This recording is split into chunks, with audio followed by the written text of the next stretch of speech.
welcome to Change for Good. It is Thursday, June 11th. It's 11 o'clock here in Toronto.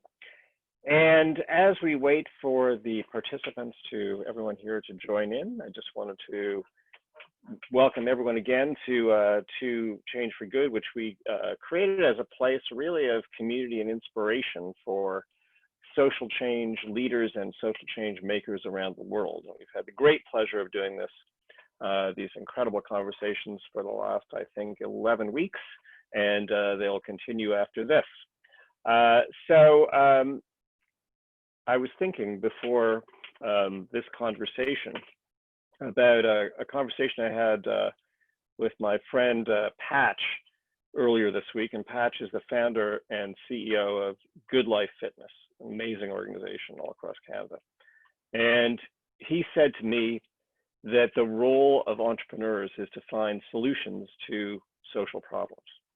And I was thinking about that this morning. I thought what he said could not be more relevant to my conversation with Craig Ryan here today. And Craig is the Director of Purpose Entrepreneurship at the Business Development Bank of Canada, BDC. You'll hear more about that.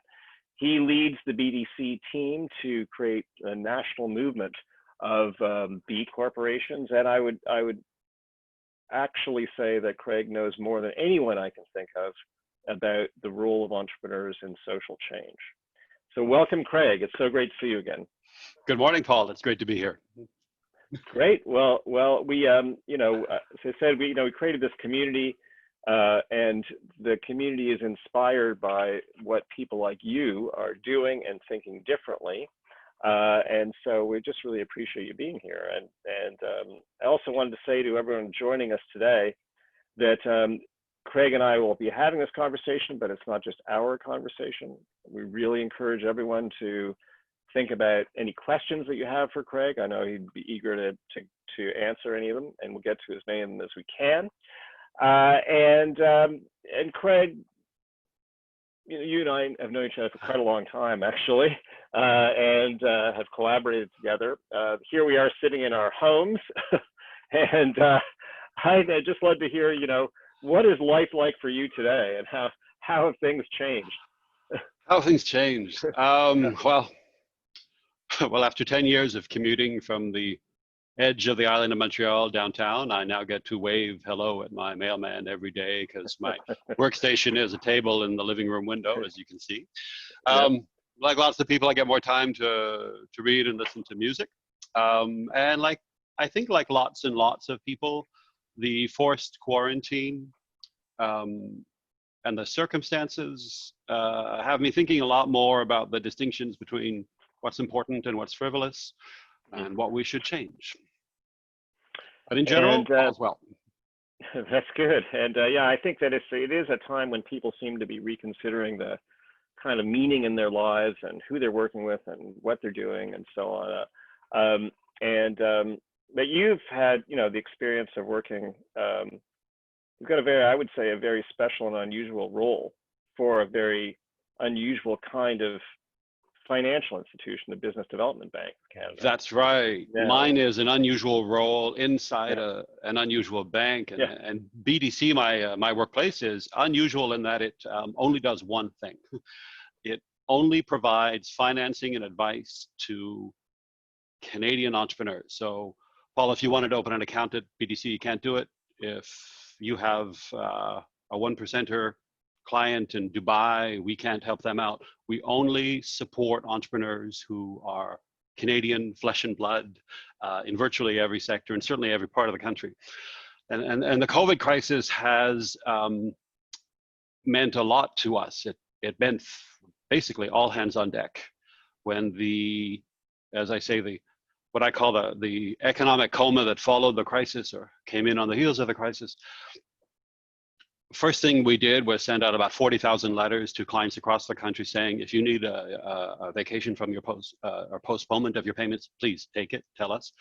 And then it's all hands on deck to process loan applications at a scale that we have never seen in our 75-year history. So we are doing 10 times as much business, meaning processing 10 times as many loans as we normally do, and lending out billions of dollars. So our purpose has never been more clear, and I think our purpose has never been more needed. Mm-hmm. And in your role, as Director of Purpose Entrepreneurship, we'd love to hear what is how should we think about purpose entrepreneurship or the impact of purpose entrepreneurs compared to just entrepreneurs in general? In general, So we have a wide variety of clients, and purpose entrepreneurs are best understood as people who have not been saddled with an economics degree, have never heard of Milton Friedman, and who would reject as preposterous the idea that a company's sole purpose is money. So they are people for whom who take great pride in having their successful company help make Toronto or Rimouski or Lethbridge or Vancouver or wherever a better place to live. They take pride in the livelihoods they create. They take pride in the ecosystem of supply chain or suppliers. They take pride in their relationships with the community around them. They're also environmentally sustainable, but that's the key to understanding them. They reject as preposterous the usual narrow definition of the purpose of a company. And they gravitate toward the B Corp certification because when they learn about it, they see that they have a tribe of like-minded peers, and they discover a really useful how-to guide to learn how to manage themselves better and have that broader positive impact that they seek to create.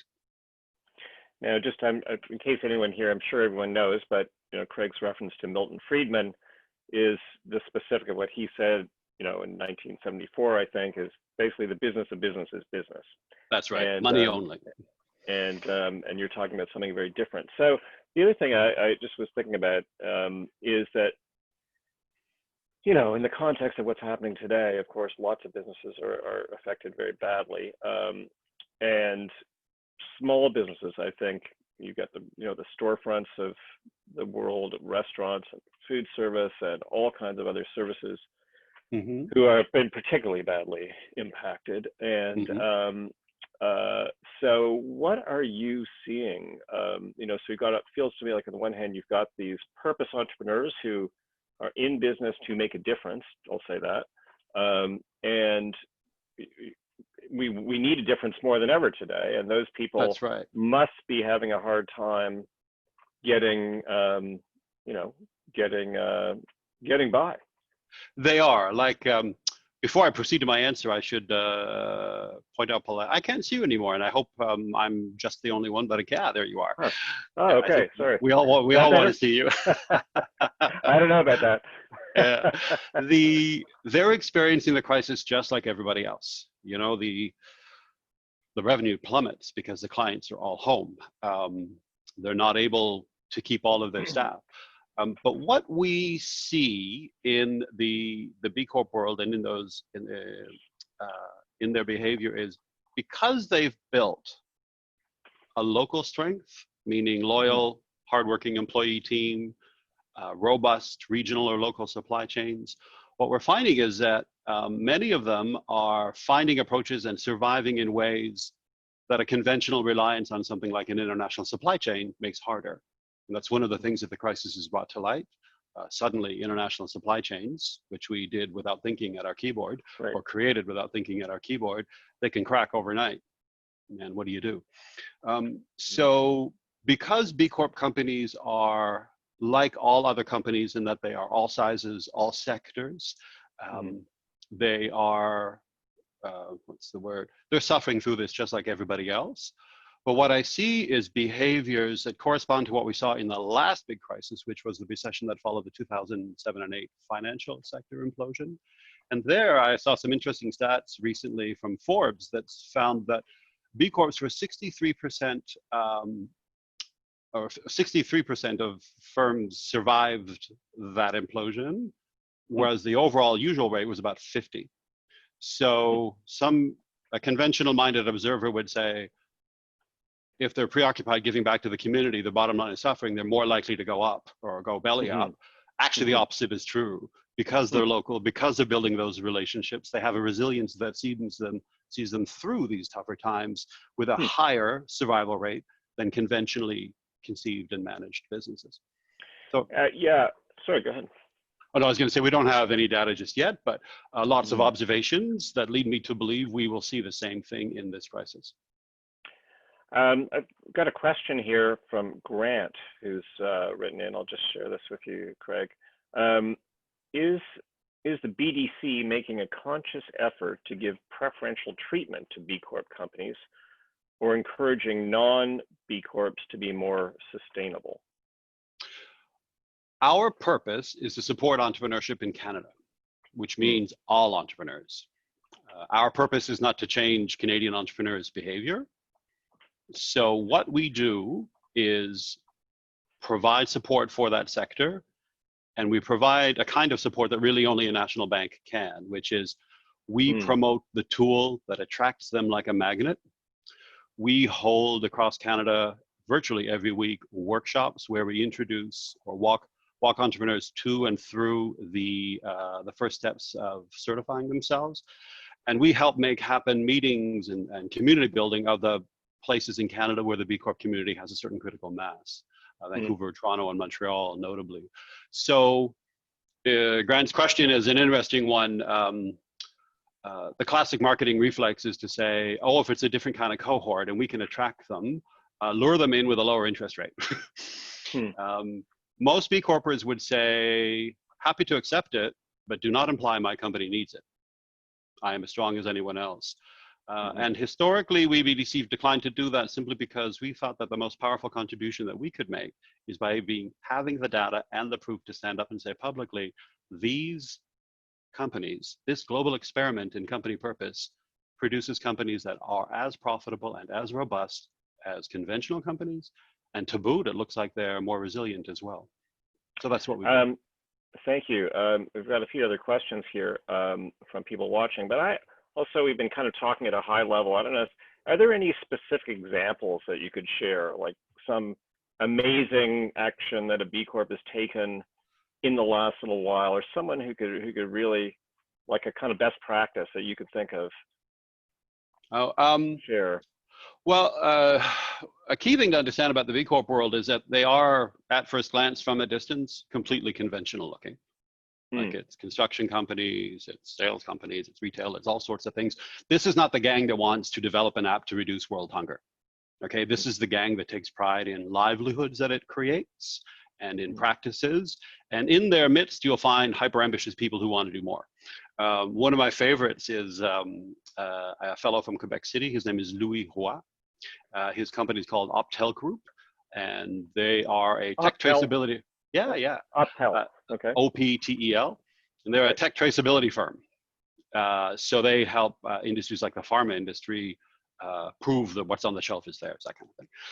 And Louis is guided by the desire to disrupt international supply chains, which he sees as vectors of environmental and social damage. That's what motivates him. When the United Nations General Assembly holds its meetings on the SDGs, Louis goes to New York City. I think he's a cutting edge example of when someone from the B Corp world takes the ambition and creativity to a higher level. But 99% of the movement are the businesses that every place in Canada needs more of. So if this is, I guess it demonstrates the sort of inherent social value of business, really. That there's contributions in all kinds of ways, employment and everything that means. And everything that means, which we can lose sight of, which I think remains like first things first. Don't do any damage. First things first. Help make Canada a better place to live. I got another question here that I wanted to share with you, Craig, from Sherry, who her question is, what do we know about consumer demand for B Corp products and services versus other types of businesses? So are consumers, leaning to B Corps more than others? That's a good question. The buy local movement has always, for many years, been at play. The COVID crisis has triggered an instant stratospheric rise in that as an issue. Suddenly it's clear to everybody. Suddenly the public and consumers realize the importance and the plight of local businesses.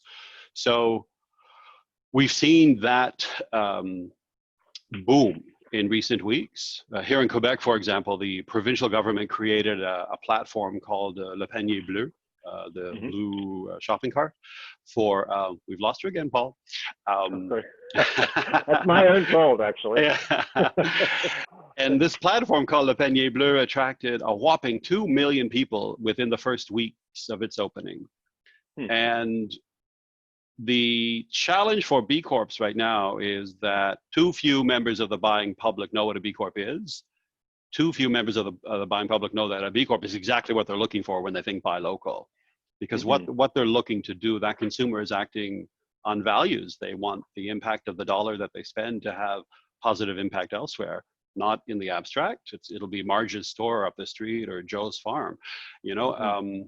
So I don't have recent stats on the percentage of consumers that know what B Corps are, but that's one of the challenges for the movement. They are the champions of local. They are the local magnets, but we need to make sure that more consumers know that. Thank you. We have another question from Deborah, which is BDCs, they have a relationship with First Nations initiatives here and small businesses, I guess, in the First Nations communities. Can you tell us a little bit about what you're doing there? Yeah, we have longer than our support for the B Corp community, or longer created, is an Indigenous banking unit. So we have a team of people who are sprinkled across Canada, and their role, their job, is to meet, understand, and support entrepreneurs in that community. You know, so that's at BDC. That's how shall I say it? It's a long-standing effort and priority. And a good question, because of course Impact is a B Corp as well. So one of the things that I think that if you had thoughts on, so you're in touch with the people in this movement all over Canada, and I'm sure you get all kinds of questions from people. I think B Corps are, you know, as small businesses, inherently sort of agile. But in terms of, what are your thoughts in terms of like any advice or things that you share with people in the B Corp movement in the context of COVID today? What are you telling people to do or to do differently? First things first, if you don't have an online presence, get it.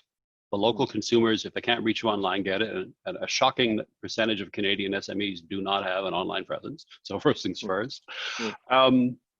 I am encouraging them to look at the community and local section of the B Corp impact assessment, because that's where they'll get the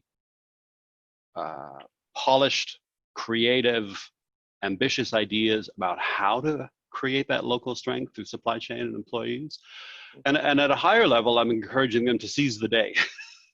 Like this is the moment where society around us is changing, meaning we see suddenly everybody realizes that local is important, and hey, you're the global experiment in powerful local forces for good. We see marginal ideas entering conventional thinking the longer the pandemic goes on. And so my advice to them is, okay, first things first, if you don't have an online presence, you may well die like other businesses. Two, take up the trumpets and make sure everybody knows that you're the best example of local that they should think about. Be creative. We see a lot of B Corps, because they tend to be collaborators rather than competitors, even with their competitors, are forging new relationships that are enabling them to get through the crisis. Fairware in Vancouver is a terrific example of that. They have attracted partnerships and supply chain relationships based on the fact that they're purpose entrepreneurs and a certified B Corp. Actually, that's a great segue to a question here that I see that we've got from Lynn, who says that, you know, they're part of a cohort. They want to help people keep and grow their businesses and keep people employed and have the sales opportunities or operations skills to contribute. She says obvious solutions to both the needs of B Corps and people who want to contribute. The question is, kind of related to what you were just saying, how can we find each other? Like, how can purpose businesses find each other better? Is there a platform? Is there some connectivity that you know about that you can share? Yeah. In Canada, we've supported the development of what are called B locals. Be local. Okay. Yeah, the letter B, Okay. not BE, local. And there's a B local Ontario. So the B Corp entrepreneurs in that region, as they've done in Montreal and Vancouver as well, have organized themselves into a community of people that meet when they can. Nowadays, that's hard. Who do business with each other and who are, it's their tribe. And now in the age of virtual, like you could attend the Be Local Vancouver if you're living in Winnipeg or Regina. So that's Great. the first thing I would do. Google that or come through our website or give me a call, actually. Google me and contact me and I'll introduce you. And we can share after, we send a follow-up email to everybody who's participating in this, and actually to the entire Change for Good community, and we'll provide some of that detail for people and make it easy for you to connect. Another question from Eva, who asks, what are the challenges of institutionalizing the B Corp movement? It's making it a legal requirement. I guess her question is, could or should you see a time when everyone is going to be a B Corp? I would like that. There are days I feel it's coming, but right now we have to be clear-eyed. It's not a mass movement. It's a global experiment that's working. It's a global experiment that is succeeding now in 70 countries. Remember as well that for every certified B Corp, there are at least 35, 40 companies that use the impact assessment as a business planning tool. So the ranks of the B Corp-ish, that's an official term at BDC now, the ranks of the B Corp-ish are 40 times as big as the certifieds. So for every Paul, there are 40 B Corpers. It's interesting, Parliament last year removed an obstruction. And I say this on the day that I believe this week we saw enter into force in British Columbia the benefit corporation legislation. Last year, little noticed, a tectonic plate moved. Canada's Parliament amended the Canadian Business Corporations Act, which most of us incorporate under, and it amended it to make it explicit that the shareholder is not king. That if you manage your company and you make decisions that are seen to benefit the environment or the community, and your shareholders sue you for that, well, they ain't got a case. So Canada made it explicit. And when we talk about institutional support has to take the form of getting out of the way sometimes, and then other times active support. What we BDC are doing is active, thousands of people at events every year, almost 1,000 people at workshops last year. And the other part is getting out of the way. So that's our part of the institutional support for this. And I don't know if you mentioned this, I forgot, but if you didn't, I think it's important to say that BDC itself is a B Corp. We are indeed. Well, I don't think a lot of people know that. And, we would have no cred in that movement if we didn't do it ourselves. Yeah. As are, there are a growing number of large corporations. Danone Yogurt, I think maybe it's one of the largest B Corps, if not the largest B Corp in the world. It just something just occurred to me I never thought of until speaking with you today. Is you mentioned that B Corps obviously have a very rigorous kind of assessment, and you've got to go through this quite a process to become a B Corp.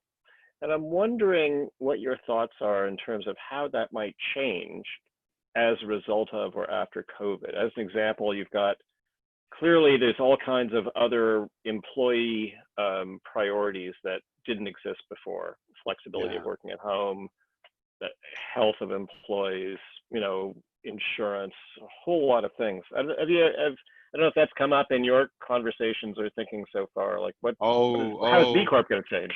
It has. And B Corp is a big world community of lots of people, so there's lots of internal debate. And for example, one of the water cooler debates in the B Corp world is, given the gravity of the climate crisis, should we not impose a floor score that everybody has to get in the environment section of the assessment? Because right now you get points what you do, you don't get points for what you're not doing, but people say, let's be tougher in that section. That's a debate. What I've seen COVID trigger is, of course, those issues. You know, are those evaluation standards related to how we treat our employees still right and high enough? What I see a lot more of, though, is the bigger questions, Paul, of the societal fault lines that the pandemic has laid bare.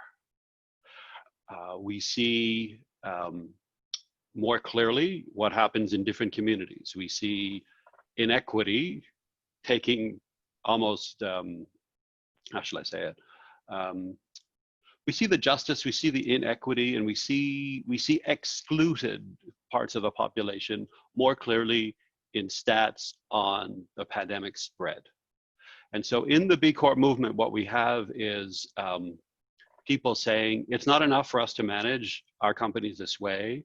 We as a group of business leaders have to be more ambitious. And when we build back better, we have to be conscious of things, not just a desire to be better and then a useful guide. We have to look at things in ways that we haven't thus far, such as systemic inequality, systemic racism, unconscious biases. So the leaders in the B Corp community are there. And I think that's exactly where they should be. Mm-hmm. Well, yeah, I think that's super interesting. There's another question. Again, this is one of the challenges of these Change for Good conversations. We've got a lot of questions, not much time. You and I could be talking for days about this. We could. But there's another question here, which I think is a really important question, related to the types of industries that are or could be B Corps. And this is connecting some of those dots between doing good, climate change, the degree to which corporations are doing or seem to be doing responsible or irresponsible things. And the question is, can you see a mining or an oil company becoming a B Corp, by leading sustainability initiatives, supporting communities? So I guess how much can a company like that change? Is that in our lifetime? Do you see that? Is that possible? Well, remember that if the points you gather in the B Corp assessment are limited to the money that you give communities for those purposes, you won't get many points. You won't get many points at all. And so you'll probably fail the assessment. The second thing you would have to do is remember, after you obtain your pass mark in the evaluation, you have to open up your active incorporation, Paul, and you have to add the explicit legal notion that the purpose of your company is bigger than money. The purpose of your company is the creation of a broader value for society, and that your company listens to stakeholders and doesn't deify the shareholder. If a mining company is able to do those things, then it could, in theory, certify as B Corp. Okay, thank you. I think we think about this all the time, in conversations with large companies, and we will get there. So we're almost out of time, sadly. However, a couple of things that I've just been thinking about listening to you. You are at the center, arguably, of building the B Corp movement, and have been immersed in this for a number of years. What are the things that you think about as if only we could, either as BDC or the movement itself, what you're thinking about, what are the opportunities to take this, to use Stephen Huddard's phrase in building back better? How can we actually, what are those things you think, okay, if we could only do X, Y, and Z, it would be incredible. Yeah, and actually, I heard your interview with Stephen, and I have been shamelessly parroting his term "build back better" since that interview. And you know what? The fact that you never have to explain what you mean says something about the changing zeitgeist of our times. The first thing I would do, related to the question we got early in the show, was if I could click my fingers and have every consumer in Canada know what a B Corp is, okay? And that's not our forte. We do more of that, but that's not what BDC are good at. I would also like to raise awareness amongst the entrepreneurial community of this thing, because entrepreneurs are not used to being treated as human beings by traditional media, by MBA programs or banks. They're used to being regarded as a narrow money-making creature. And when you speak to them in terms that show like you get them as a person and the whole thing that they're trying to create, well, they respond like delighted children when they, because it rarely happens. And so the second thing, if I could click my fingers and make something happen, would be make every entrepreneur in Canada aware that they have a tribe.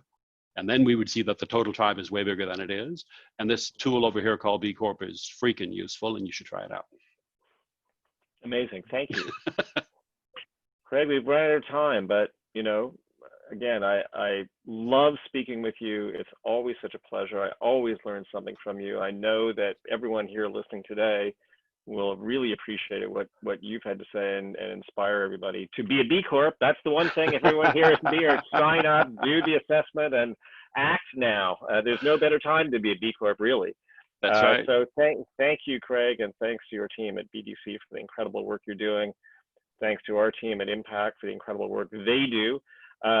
Everyone here listening today, in fact, I think everyone in our whole B Corp, in our whole Change for Good world will receive a link to recording of our conversation, and hope that that's useful to everybody.